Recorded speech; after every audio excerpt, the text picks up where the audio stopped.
Time's River by Jim Lee. Chapter 3. The Dryad. Kevin.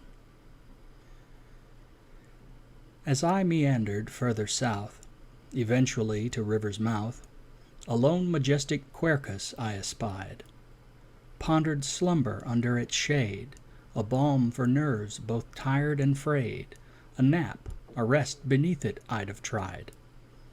When then a Dryad did appear, from within it as I drew near. "Stop there, human, it is not time to rest. This lonely oak, it is my place, so I advise you turn your face, and find some ash or beech, that would be best." "But I see none," I told the sprite. "And anyway, it isn't right that you should keep this great oak to yourself."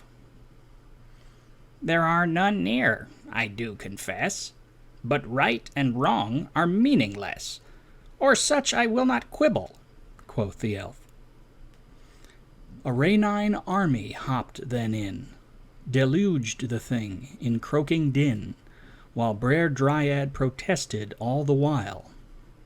But it the frogs could not deter, and being not mine to demur, purposed I, then progressing one more mile.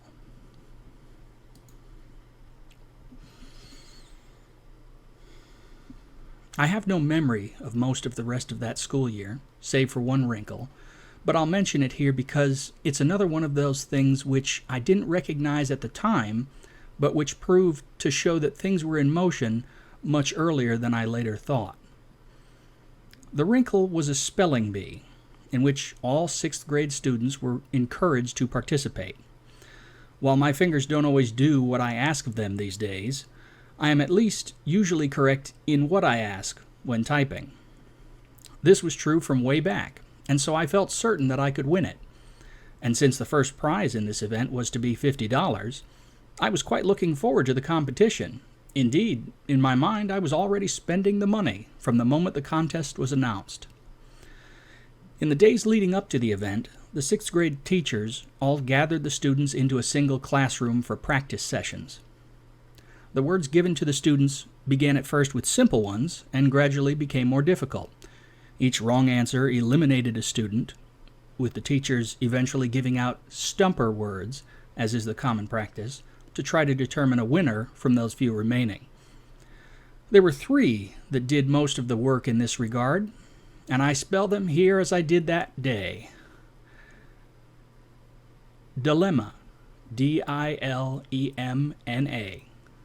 dilemma. Ubiquitous, U-B-I-Q-U-I-T-O-U-S, ubiquitous. And the last, memorandum, M-E-M-O-R-A-N-D-U-M, memorandum. As I type this, my word processor is telling me that one of those is wrong. It suggests using the spelling that a couple of my classmates tried that day. They were told to take their seats. The dictionary I could go to, should I wish to verify my word processor's verdict, would agree. But the one Mrs. Cashman was using that day apparently did not, nor did the one in my head all those years ago. It was memorandum that cleared the room and made me the winner, at least of the practice run that day. When it came to the actual event, I misspelled the very first word I was given. Granted, I should have been nervous, as this time the longed-for prize money was on the line, but in truth, I was simply distracted. The bee was being held in the music room, which was larger than an average classroom. Not a grand enough event to warrant Carl, the janitor, setting up chairs in the auditorium, it seemed. On the wall were several brightly colored posters the music teacher had put up, no doubt a faithful adherent to the idea that bright imagery stimulates young minds. As I waited for my turn, the poster I was fixated upon looked like something which might have been purloined from a travel agent's office. It said, "The British Isles," and on it, a pretty woman and handsome man, both tanned and wearing swimsuits, were lounging on a beach. I stared at that poster. I could feel the warmth radiating out toward me from the hot sands on the beach. The warmth was soothing, and I heard the soft slap of the waves lapping at the shore. I was asked my word, alphabet. I was unable, however, to wrench my gaze away from the calming scene. As I spoke, it seemed I could hear two voices. One version of me, alert and attentive, spelling the word correctly, elated to have been given something so easy, and excited at the prospect of the prize. The other voice was me as well, but sounded like someone talking in their sleep. This me was only reading the letters from the poster. THEBRITISHISLES.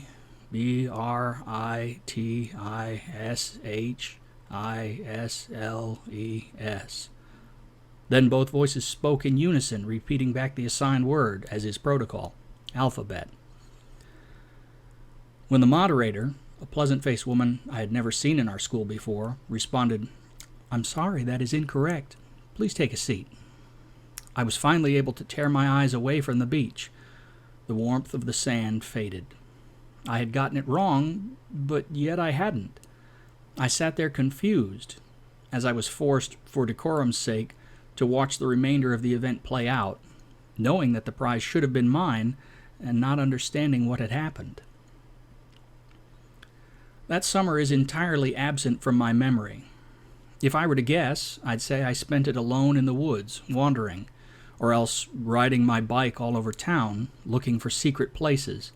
The further away from my neighborhood and the jeering children who knew my face, the better. My outburst had not been enough to actually frighten anyone, it seemed, or at least not for long.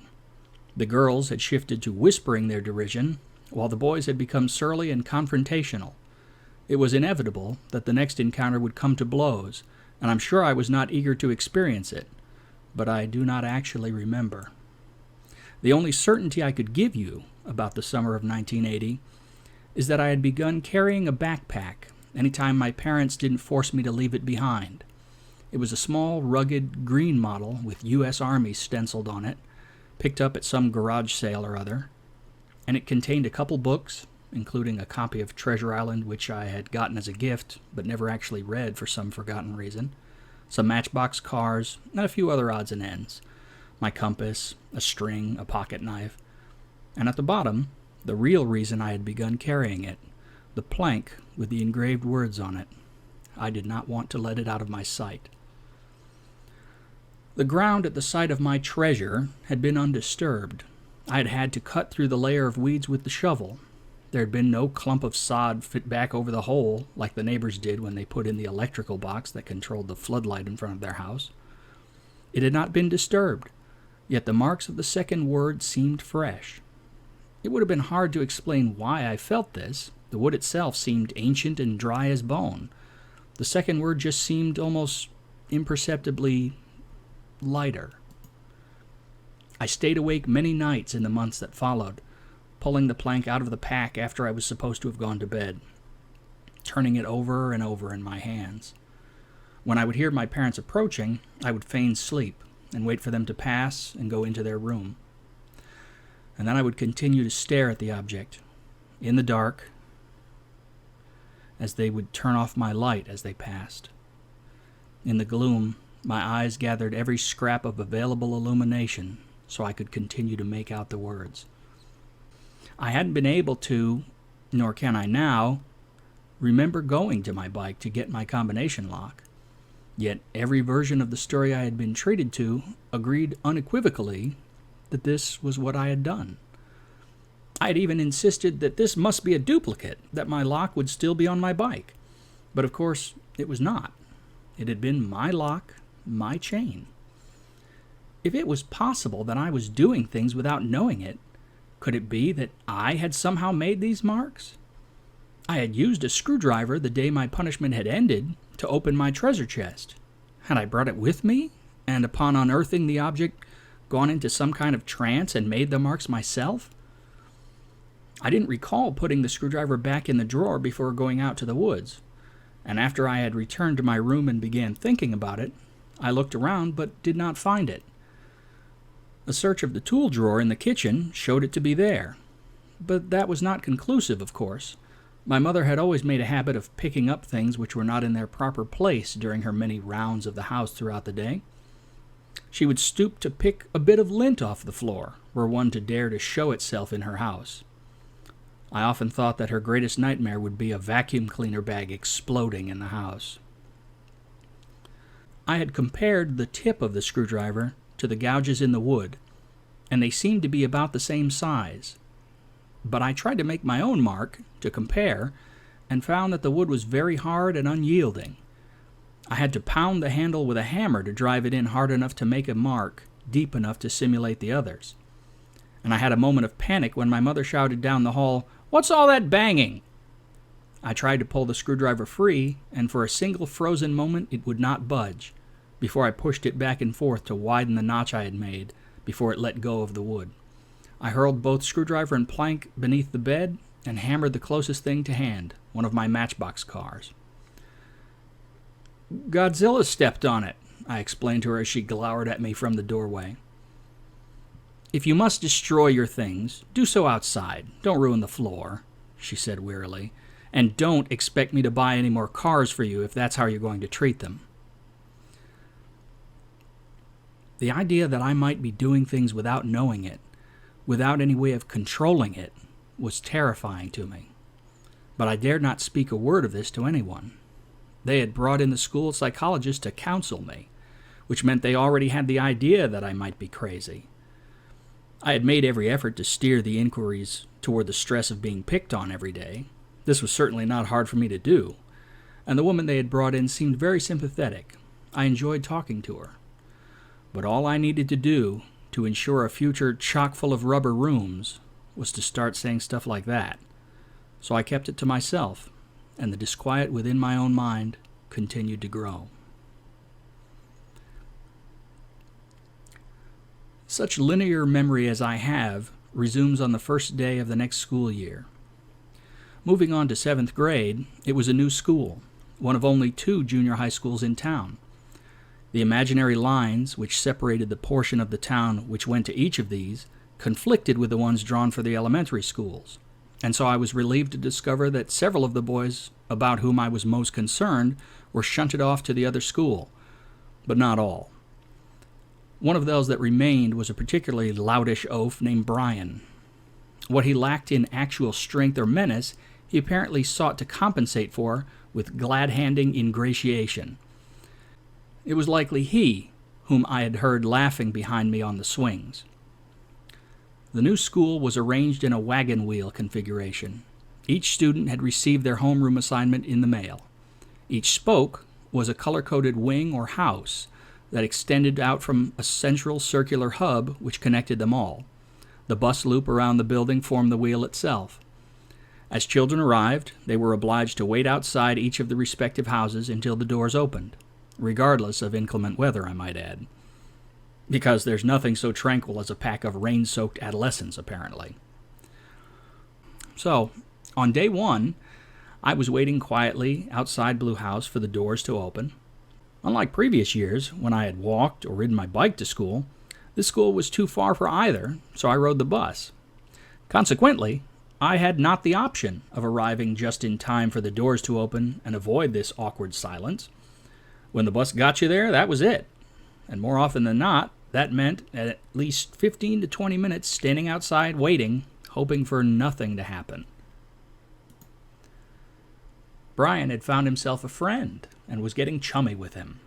And of course, as all children know, the quickest way to secure friendships is to play a friendly game of odd man out, known to some as us and them. Find someone who nobody likes and explore your mutual hatred together, thus forming a bond which can last for years. "That's him," Brian pointed. "Likes to take a swing at girls." Well, technically they were ducks, and ugly ones at that, but it was an easy distinction for him to miss, not having been inside my head that day. "Oh yeah?" bellowed the bigger oaf he had in tow. "Why don't you pick on someone your own size, Jesus freak?" I remained still, with my hands in my pockets, looking at the ground, pretending not to hear. This never works, by the way, but I didn't have any better ideas. "Hey, you deaf, Jesus freak? I ask, why don't you pick on someone your own size?" The gathered children, do we still call them children at that age? I'm not sure when it's appropriate to stop. In any case, whatever we call them, they began to murmur. Nothing excites boys and girls of all ages like a show, and they were sensing that one was about to begin. The silence, as I stared at my sneakers, was palpable. "Why don't you?" came a voice from the crowd. All the gawkers turned as one to see the owner of this soft-spoken voice. Soft it was, but there was no fear or hesitation in it. It was simply conversational. The other children drew back from the speaker, and from the line between him and the lummox. It seemed the show was about to become a double feature, and no one wanted to come between El Toro and the doomed toreador. "What did you say?" raged the brute, advancing toward this unforeseen rebel. "All bullies know, if anyone stands up, you've got to knock 'em down fast, or else everyone will start getting ideas." "I said," the boy responded calmly, "why don't you?" He inserted meaningful pauses between each of these last to make it clear he was speaking to someone who might need the extra processing time. "You advise him to pick on someone his own size, yet you are clearly much larger than he is. Perhaps you should follow your own guidance." The boy who was speaking was not really much larger than myself. A little wider, perhaps, but no more than a couple inches taller at best. I wondered why this stranger was, apparently, provoking this pituitary disaster. "You want a piece of me?" grunted the ox, as he continued to stomp toward the boy, balling up his fists as he lurched forward. The unknown heckler crinkled his nose with obvious distaste. "Ew, no thank you. I left my rubber gloves at home." He held up his open bare palms to show that this was indeed true. Several kids snirked, a word I have coined here to mean began to snicker, and then, fearing violent repercussions to their persons, quickly clamped their lips closed to silence their outburst, resulting in a kind of snorting sound. The rest of the crowd sighed, "Ooh," which is the universal symbol for, "He told you good. What are you going to do about it? Come on, give us our show." The lummox lunged forward and swept across with a powerful-looking right roundhouse punch, clearly intended for the boy's head. It would seem that said lummox was less experienced in fighting than it might appear, since punching an opponent's skull is a really excellent way to damage one's fingers and or knuckles.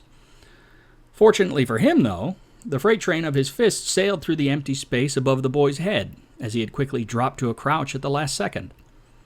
Having encountered nothing upon which to transfer its momentum, the fist sailed off to the left, seeming to want to carry the attached goon with it, as he twisted off balance and shuffled to keep his footing. The heckler then sprang back up, drew back, and delivered a short but direct blow with the heel of his palm to the goon's right temple, which was now facing him, completely exposed.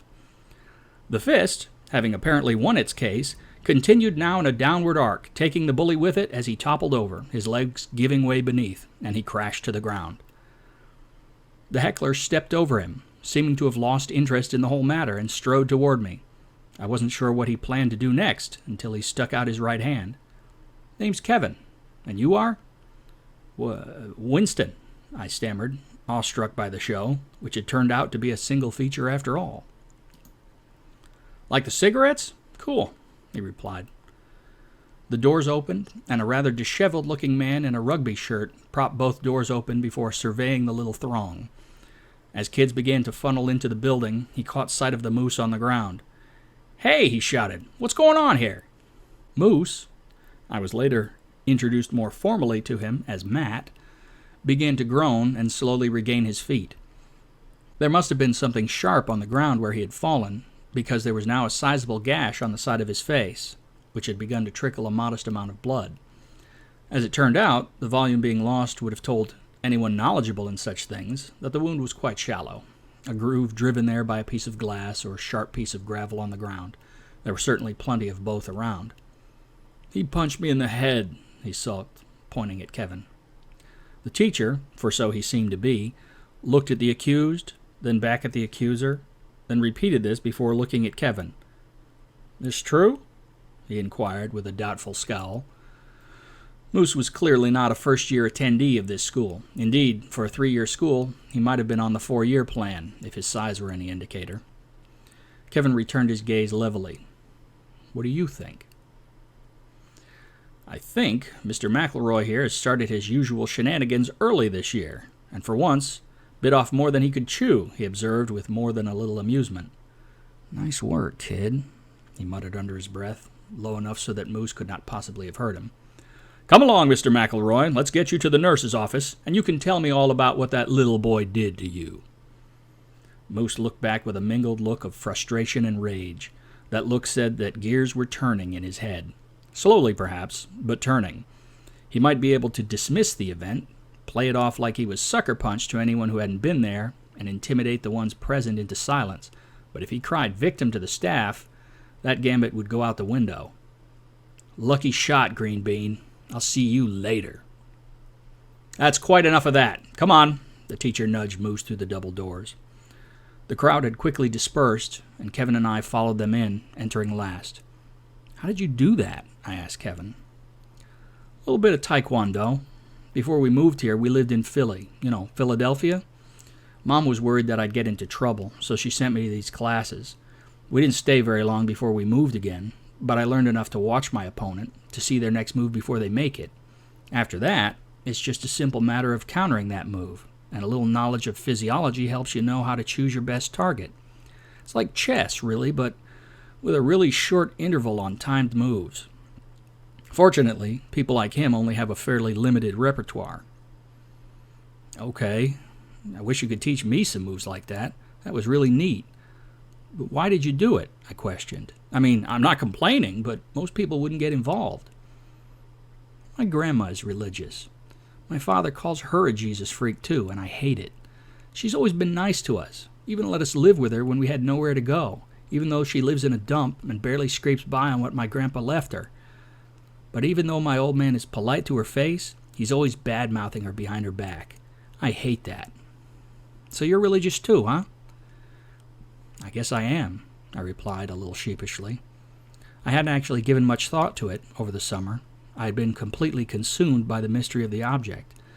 But the hint of shame in the tone of my response, something which had never been there before, seemed to suggest that somewhere, deep in my inner workings, some structural support beam was groaning under the load I had been carrying. That's okay, he waved his hand dismissively. It's never too late to lose faith. Not understanding what he meant by that, but not wanting to jeopardize what might be an actual friendship, I tried to change the subject. Why did he call you Green Bean? Kevin gestured down at his pants. He was wearing green slacks of some kind rather than the jeans most boys our age would have been wearing. I hadn't really noticed. They called me that here last year, too. That and the Human Bean and Mr. Green Jeans, like that guy from Captain Kangaroo. All my pants are the same color. Einstein had a closet full of identical outfits because he said he didn't want to waste any mental energy on something so pointless as what kind of cloth to drape over his body every day. And I like green. But I'm only half committed to the idea, so I still have different shirts. The bell pealed, signaling the call to head to homeroom. This is me, Kevin said, stopping at a classroom door. Where are you headed? 14B, I answered, realizing that I hadn't been paying any attention to where I was supposed to be going. I had just been following Kevin. He pointed across the hall. That's you, then. See you around.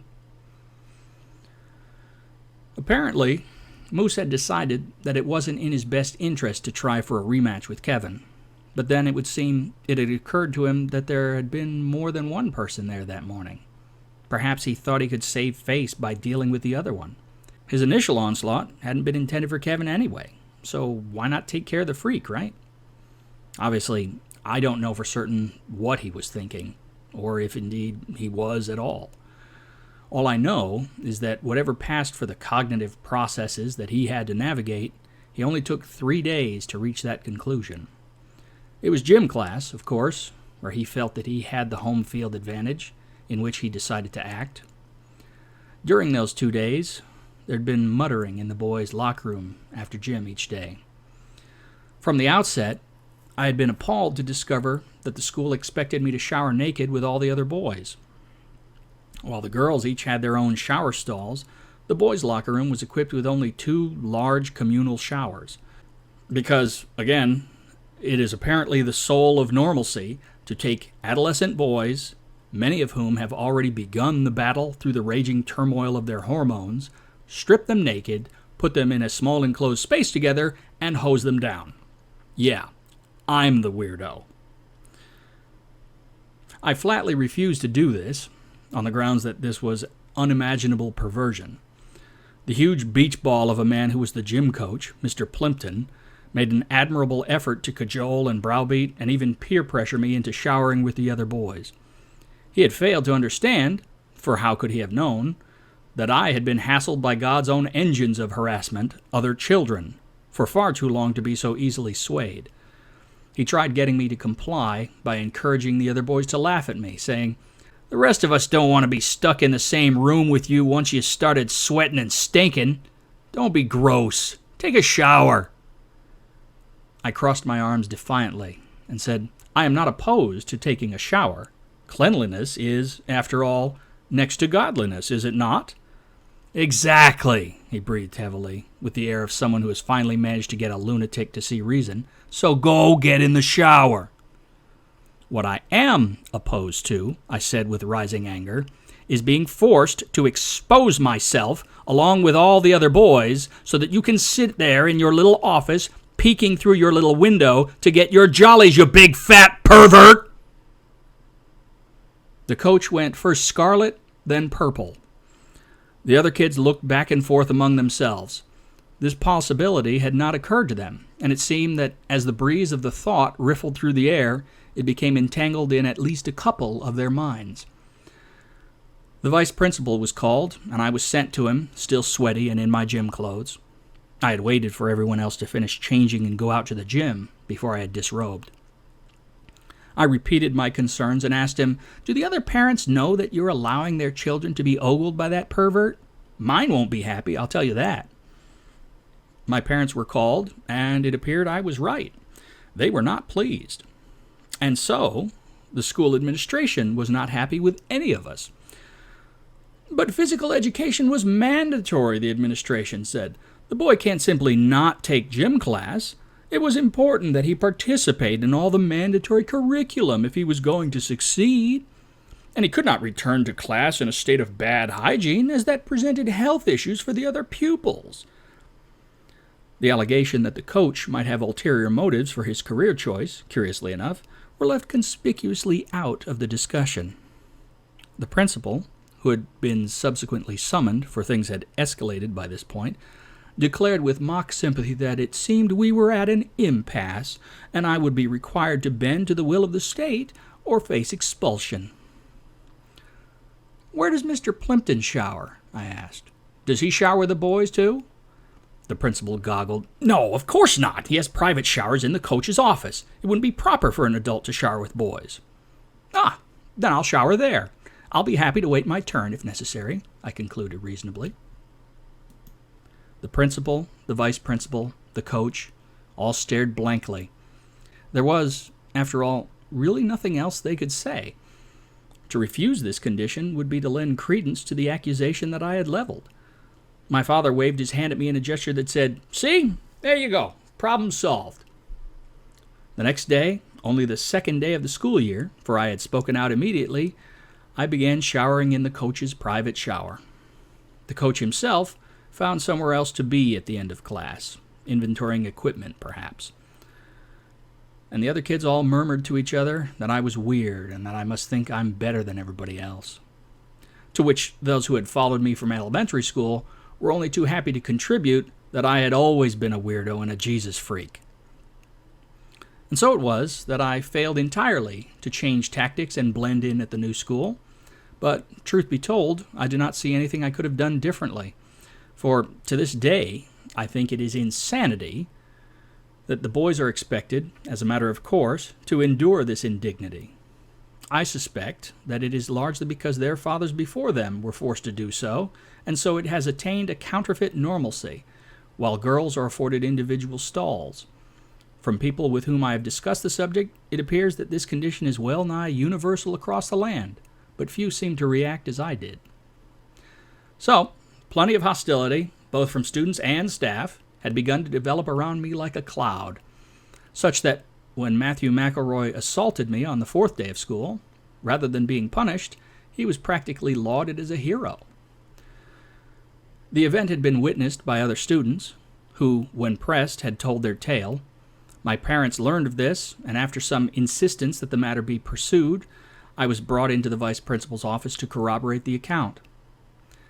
Kevin's boldness, a few days previous, however, had remained lodged in my mind, and when I was asked if the other boy had been Matt McElroy, and so we were formally introduced, I answered, through a fat lip and a nose stuffed with tissues to stop the bleeding, Everything happened very quickly, and I was stunned. I'm not even certain that my testimony is reliable. The school psychologist, the same one I had spent time with the previous year, was brought in. It would seem she worked for the school district, not simply an individual school. As I have mentioned, she was a sympathetic soul, and I enjoyed talking to her. I told her that I was afraid that the other boys would continue to try to hurt me. She wrote me a medical directive which advised that I could not, for my own safety and mental health, participate in physical education. This edict remained in effect from that day until my graduation. I was obliged to sit in study hall for that period, every day from then until high school, after which I was permitted to simply schedule an additional class of actual learning. But I had seen the last of compulsory tours of gymnasiums. A very nice lady indeed. I sat in the cafeteria. I had the table all to myself. No one else dared to sit there and be identified with a weirdo. I had eaten the Salisbury steak and pushed the Jell-O around on my plate. "Really set the cat among the pigeons, didn't you?" a voice said from behind me. Kevin walked around to the seat across from me and put his tray down. "Pled the fifth to the screws, too. That is, I'm wondering when the other shoe will drop." "I don't understand," I said, confused. "Doesn't matter. You stood up for yourself, and you didn't squeal. So now, nobody wants to go near you, but they don't dare to touch you either, because they're not sure what it means. McElroy is crapping his pants because he knows the vice principal was asking you about him, but he knows somebody else fingered him. But no one has called him down to pay the piper. He's afraid to touch you now. I heard he thinks they're watching you now to use you as bait so they can throw the book at him and get him expelled. Word is, his old man will kill him if that happens, so he's just keeping hands off," he explained as he shoveled in his mashed potatoes. "So you are now," he proclaimed, pointing a gravy-dripping spoon for emphasis, "incommunicado." He waved his hands at the empty seats around us. "Welcome," he said, "to my world, the wonderful world of the weirdo," drawing WWW in the air before him with the spoon. Kevin was right. It was not acceptance, but it was a kind of fragile ceasefire. I knew people were talking about me, but they didn't say the things they wanted to say right to my face. The only other incident that stands out in the fog of that year was an incident in Mr. Ferguson's science class. If I could query him now, he would undoubtedly identify as atheist, though anti-theist might be more accurate. He seemed intent on rooting out whatever he found which didn't coincide with his view of the universe as revealed to him by the holy writ of science, and so took particular pleasure in trying to pose questions to me to unseat my faith. "If God is all-powerful, can he create a stone so big that he himself cannot lift it?" and other gems of that variety. Unfortunately, though much of my education came from the books I had devoured over the years, I still got much of my knowledge from the simplest source, Mom and Dad. I had been taught that God had taken a rib from Adam and used it to make Eve, and that this is why men have one less rib than women. This, then, was the conclusive proof I sought for the argument. Surely a man of science could not deny the simple, incontrovertible fact of an easily verified difference in numbers when faith offered an explanation while science offered none. So I posed him the question in class. He tilted his head back and roared with laughter. The rest of the class joined him. "That's idiotic," he guffawed. "Men and women have the same number of ribs." He then proceeded to instruct the class to count their own ribs and shout out the results. And of course, they were all the same, though, truthfully, once the first person gave out a number, I doubt if anyone would have veered from the initial count even if it had been wrong. I felt like a soldier sent into battle only to discover, when the enemy rushes his position, that he has been issued a toy gun rather than a real one. I was thunderstruck that I had been lied to.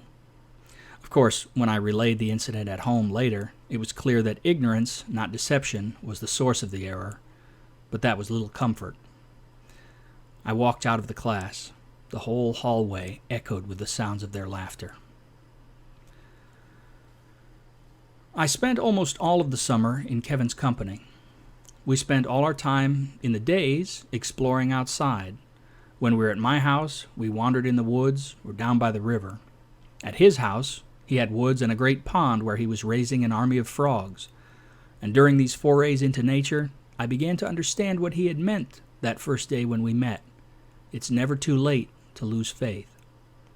For during that entire summer, we debated the issues of the existence of God, of sin, of miracles, almost every day. He explained that the true nature of the scientific method was that we must always be willing to learn and to abandon our preconceived notions when they are proven wrong by the facts. And so he was willing to hear any argument I might have. When either one of us came up with something for which there was no immediate answer, we would return the next day, having pondered or researched, and offered our rebuttal. And while there were some truly magnificent discussions, I did not win any of them. Everything I ever said was left hanging all its weight on the seemingly airy construct of unverifiable faith. As the summer drew to a close, I became desperate to prove my point to him. I believe now that I had been trying to make of him a surrogate Paul, but he would not kneel, and Damascus was drawing near. I told him, I don't know if it's God or not, but I have something science can't explain. I told him, briefly, of my experiences with Phil and Alice, of the wooden plank with its curious message. Then I produced the object. This happened, and I cannot explain it. I had never stooped to coloring the truth in our debates. I had conceded defeat at every point at which defeat was inescapable. I think it was this history we had built, more than anything, which caused him to respond as I had after so many of our verbal conflicts. I don't know what to say. He asked, May I borrow this to examine it further?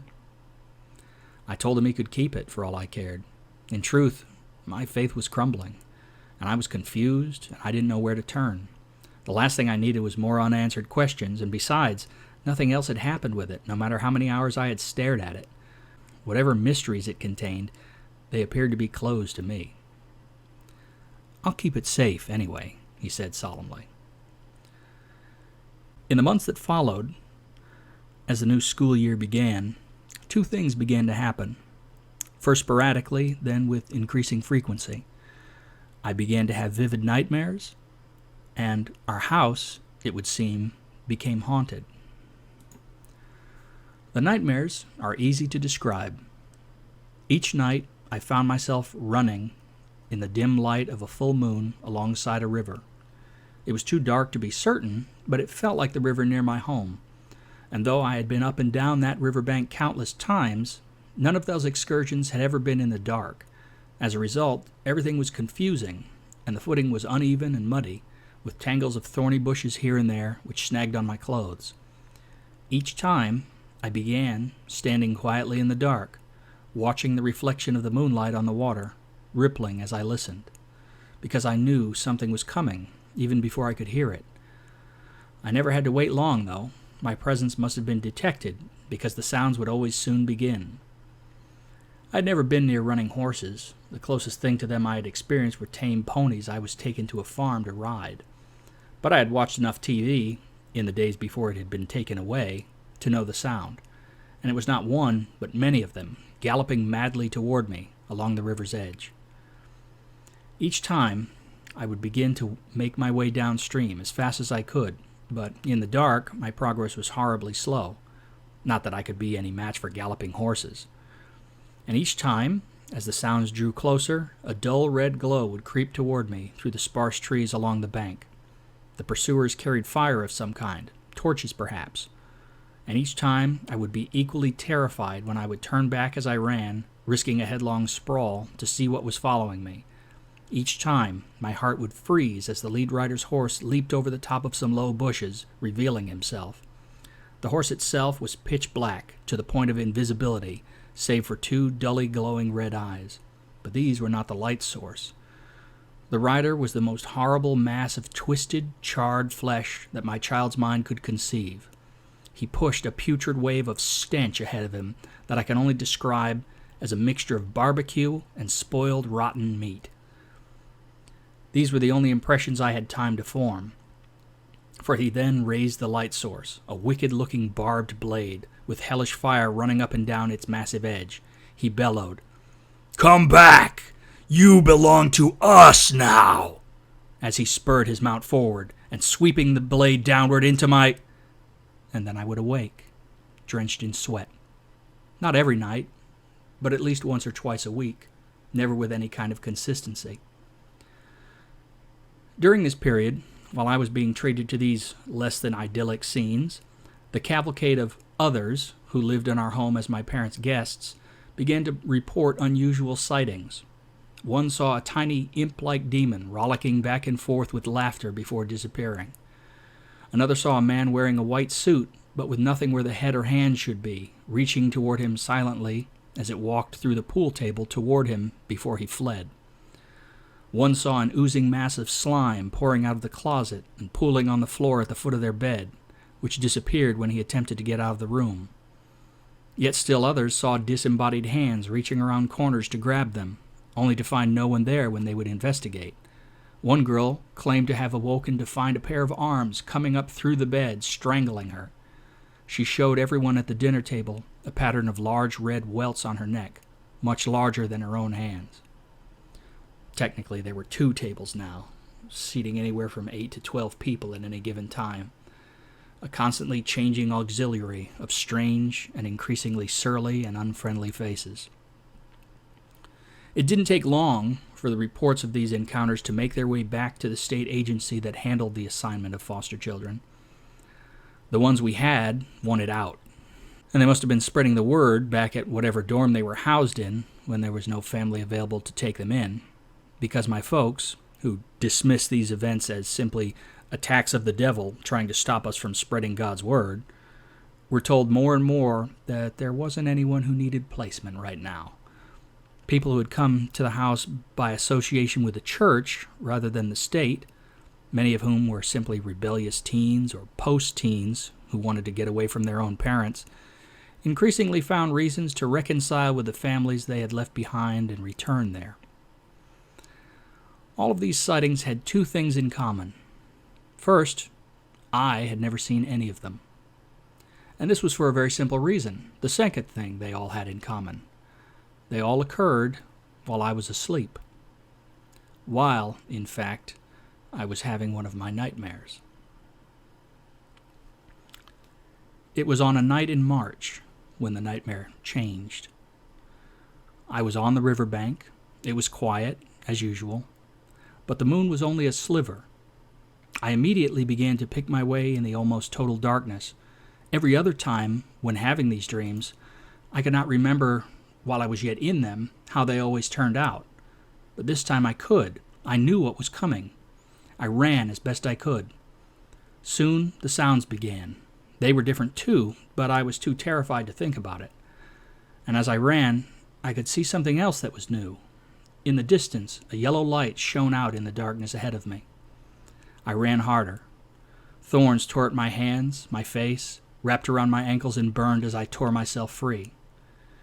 The light resolved itself into a porch light of a small, shoddy house. As I got closer, I could begin to see my way, but even as I did so, the thorns were giving way to cultured grass, clearly browned and starved for water, but mown grass. I reached the door on the porch and turned the knob, fully expecting it to be locked. It turned easily, though, and the door swung open, its only resistance a piece of battered weather stripping along the bottom, dragging on the mat inside. I stepped inside and closed the door and locked it. Safe. I listened intently as that different sound continued to approach. The sound was lighter, slapping rather than thudding. It sounded like sneakers? The sound was just outside now. I backed away from the door. Through the door, I could hear now heavy breathing, and then the jingle of keys. I listened as a key was selected and rammed into the keyhole. I continued to back away from the door, dreading the sight of that hideous face that I now could fully remember as the lock turned, and then the knob turned, and the door slowly opened. Not a demon. The face, illuminated by the porch light, peering in through the open door, was Matthew McElroy. "What the hell are you doing in here?" he screamed incredulously. I looked frantically around, hoping, ridiculously, that perhaps he wasn't talking to me. My eyes landed on an envelope on a table to my right. On it, the addressee block leaped out at me. Felicia McElroy, 15 David Street, Newfield. And above that, stamped in red, final notice. "Answer me!" Matt howled at me. "You're not supposed to be here!" he protested as he began to move toward me. Leaning against the wall beside the table was a battered-looking old double-barreled shotgun. As I reached for it, I felt sickness in the pit of my stomach. My eyes seemed to bulge from their sockets, and there was a dull throbbing in my head. I felt dizzy, and everything seemed distorted, like the air around me was some thick, sticky, molasses-like substance. I picked up the shotgun, and it felt light and warm.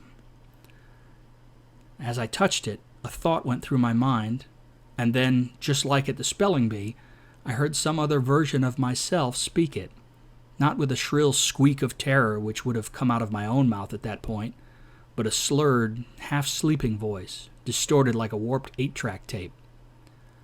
"You don't get to tell me what to do." "You're not supposed to be here!" Matt bawled again as he reached for the gun. "You don't tell me what to do!" the other me shouted in that strange, drawn-out voice. And then that other me pulled the trigger. Matt's face immediately disintegrated. Skin, muscle, bone, eyes, and blood seemed to just vaporize into a thick, grisly cloud and spray in all directions away from me.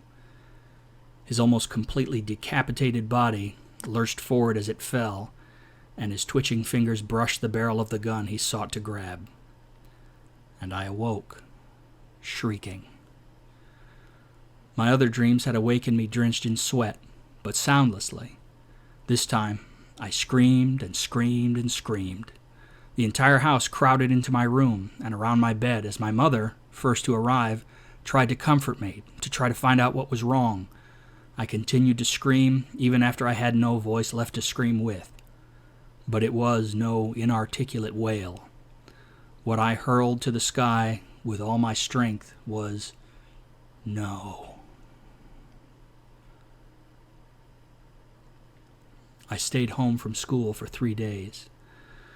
My voice had begun to return when I went back, but my head was still filled with that image. I had been able to keep no solid food down, only chicken broth, which felt good on my throat. When I went back to school, there was something strange in the air. Everyone seemed somber, reserved. Teachers assigned reading and said little else. I went through the motions of the day, though, as incommunicado, I had no one to ask what was happening until lunch period when I found Kevin sitting at our empty table. When he saw me, his eyes lit up. "Okay, I admit, it's a great trick, but I have to know, how did you do it?" "Do what?" I asked nervously. "Come on, you had me going there for a bit with that whole story. I took the thing home and tried looking at it under a magnifying glass. I didn't see anything special, so I just put it in my safe where I keep the black powder I make homemade M80s with, so Karen wouldn't touch it." Karen was Kevin's little sister. "And then the other day, I decided to make one last big banger with everything I've got left, so I open the safe and I see it," he says with admiration. "So how did you do it?" "How did I do what?" I croaked as loudly as I could. Kids at other tables glanced over, then turned away. "This," he said, and produced the wooden plank I had entrusted to him. "Nobody knows that combination but me." In the same style of lettering, underneath the words that had been there, had been added, "Find." He handed it to me. "Not going to share your secret, eh?" "No matter. I'll figure it out. Anyway, the reason I was in the safe in the first place was I wanted to think of something to go out with a bang on," he said, as his face drooped noticeably. "My grandma died. She left my parents her house, and we're moving back to Allentown." Later, when I asked Kevin why everyone was acting so strangely, he showed me this clipping from the local newspaper. March 16th, 1982, Newfield Ledger. Local youth slain. Police found the body of a local football player, Matthew McElroy, murdered in his home today, dead by a gunshot wound at point-blank range. The murder weapon was found near the body, and the prints of the boy's estranged father, Edwin McElroy, were found on the gun. Police have issued a warrant for McElroy's arrest. If you know the whereabouts of this man, do not attempt to approach him. Contact the authorities immediately. When asked, neighbors shared that there had been some history of domestic disputes between Edwin and the boy's mother, Felicia McElroy, which had quieted down recently when Edwin moved out, as the couple had begun divorce proceedings. Edwin McElroy has a history of drunken disorderly conduct. Mrs. McElroy could not be reached for comment. The funeral will be held at Wilkerson Mortuary on Saturday at 3 p.m. There will be no viewing. On May 1st, Kevin and his family left for Allentown. They had a CB in their van, and of course we had one in ours joined to the PA system. I kept talking to him, trying to find the right words to say goodbye, until they drove out of range. I remember the date because he kept shouting, "Mayday! Mayday!" into the mic and laughing. It was the last thing I ever heard him say.